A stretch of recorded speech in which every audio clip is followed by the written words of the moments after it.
Hello, it's Jacqueline, and now I'm actually coming to you from San Diego, California. Oh, have I been traveling the miles? It has been a very, very busy few weeks, really, since it was just a few weeks ago that I left on my excursion for New Zealand, and now I'm back. I love that we have the freedom and flexibility in this world to be able to go and explore, meet different people, and have a different cultural experience.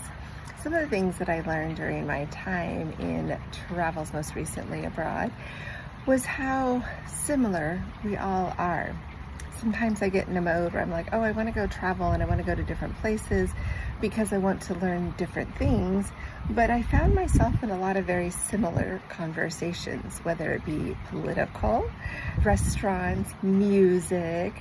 Obviously, we have different interests. Like I was hanging out with somebody and we were driving around and they were like playing some music on their phone in the car, and they're like, hey, do you guys have this kind of music in the US? And I'm like, yeah, this sounds like a techno beat. And he's like, yeah, exactly. I'm like, yep, we do, totally. It made me think of a band in Playa that I love so much. I think that's what's so exciting, is that we can live thousands and thousands of miles apart from each other, but we can all have so many similarities. I often got stopped when people knew that I was from the US and like, oh, your country, it's got a lot going on.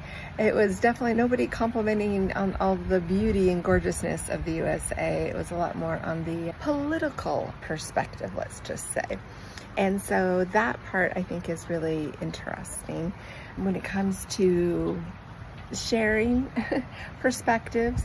And I also think it's really interesting because so many people, haven't traveled. I don't know if you've ever traveled beyond your community, your state, or your country, or your continent, but it's very, very different when you actually are living in the place. A lot of people have judgments and perspectives and assumptions about what's going on in the world, but until you actually meet people from those places or you travel to those places, you never really know. I think that's what I found that was so important. I also found that I myself really love the art of timing.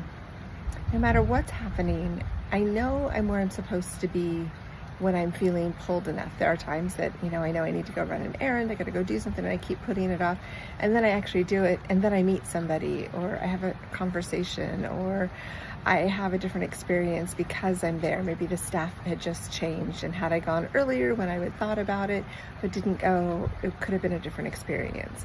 But this is where timing happens, being open to different cultures and being aware. Shaking up my entire world, living 19 hours in the future was really pretty cool. It was a little bit trickier than I had anticipated, keeping in touch with people in the States and in Playa del Carmen, Mexico.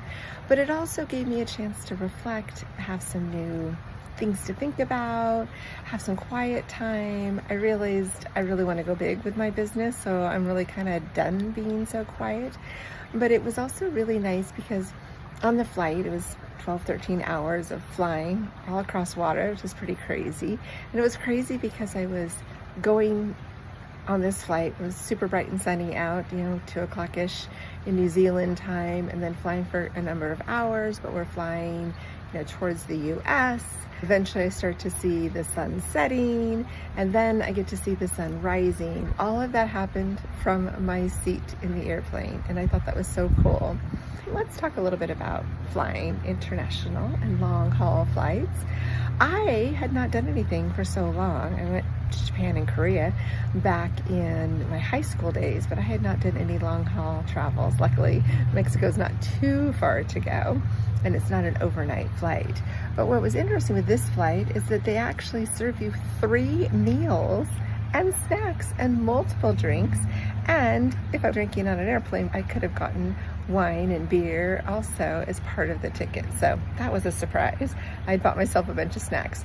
And I did it the second time too because I was a little bit nervous, like, oh, maybe that was just that part of the flight. I didn't know it would happen again, but it did. And they fed quite a bit of food, and the food was actually quite good. I was very surprised. So, while I'm experiencing, I have to say the flight in itself was quite an adventure. It was really refreshing to just have all of that taken care of. I had, the meals were there, the energy was good, the flights, everything just taken care of, and then just unplugging for a large chunk of time and being able to be in my own thoughts and on my own feelings. It was hard to leave New Zealand. It actually was a lot harder than I was anticipating. And it was something that I knew I was done. Like, I just needed to get to the next thing. But I know there's going to be a part of me going, why didn't I stay longer? And I was thinking about this. Do you ever feel like you might rush the process? Do you ever feel like you are doing something a little more so than you need to, or quicker than you needed to?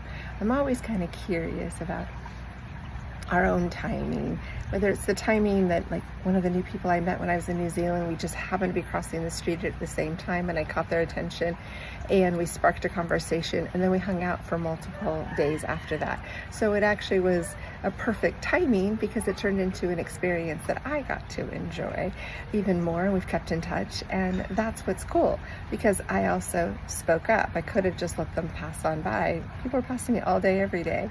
And that's the thing about each next step that we take in life. Like, I'm in the process now of deciding, where do I want to live next? I've been having so much fun living in different places. I'm just curious, where I should go next, because this will mean I have a new group of people I'm going to meet, new experiences, new opportunities. And this is only going to be possible because I'm continuing to just push the element, try new things, have fresh experiences, and also be really in tune with the fact that there's are people I'm supposed to meet. I haven't met all my people yet. And by traveling, I get to meet a bigger variety, leave a stronger impression. And it's really cool when I meet somebody who's never been to the US, they've never been to Mexico, and I can tell them about my places that I love so dearly, and then they can show me around their places that they love so dearly. This is a very big, big, beautiful world, but it's up to us to do things to experience it and not just read about it, not just watch a documentary on it, but actually live it and thoroughly embrace it. So my curiosity for you is, where would you travel if you had some freedom and flexibility? And where are you desiring to make new connections and make new friendships, make new romantic experiences happen? It takes so much about us just showing up, believing, and doing more. So let's keep this conversation going. Like, comment, and subscribe, because I am getting close to revealing my new business to you, and I think you're going to like it a lot, and I think you're going to want to actively participate.